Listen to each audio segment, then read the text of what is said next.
Pilipinas, una sa ating mga balita. Bigong makarating ng Mendiola ang iba't ibang labor groups na nagkasa ng kilos protesta ngayong araw ng paggawa o Labor Day. Panawagan ng grupo, taasan ang arawang sahod ng mga manggagawa. Ang balitang yan tinutukan live ni Boy Gonzales. Boy. Hindi pinayagan ng Manila Police District ang iba't ibang grupo ng mga manggagawang nagkilos protesta na makatungtong ng paanan ng Mendiola. Ito'y kasabay ng pagdiriwang ng Labor Day ngayong araw kung saan daang-daang manggagawa ang nakisa sa kilos sa protesta. Mula sa Liwasang Bonifacio at Espanya Boulevard, naglakad, nagmarcha ang mga naturang grupo patungong Mendiola, pero pagsapit ng tapat ng University of the East sa Recto Avenue ay hindi na sila nakalagpas sa barikada ng maraming pulis.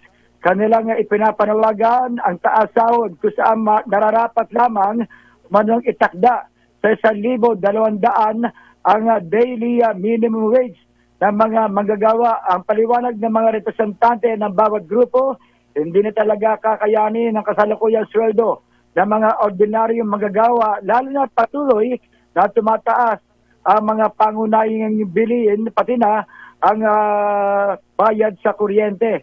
Pakinggan natin si Jerome Adonis ng Kilusang Mayo 1. Kasi po talaga sobrang layo na ng agwat sa pagitan ng bilihin at saka ng sweldo ng mga manggagawa. Deserve ng mga manggagawa Pilipino na mabuhay naman kami na disente.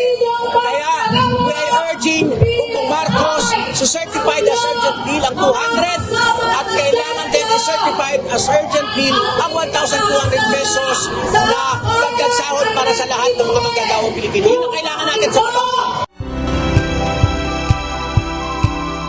Sana ay gumawa rin aniya ng hakbang ng gobyerno para tulungang maiangat ang pamumuhay ng bawat pamilya Pilipino upang makaahon naman sa kahirapan. Para sa MBC TV Network News, ito si Boy Gonzales, una sa Pilipinas, una sa Pilipino. Maraming salamat, Boy Gonzales.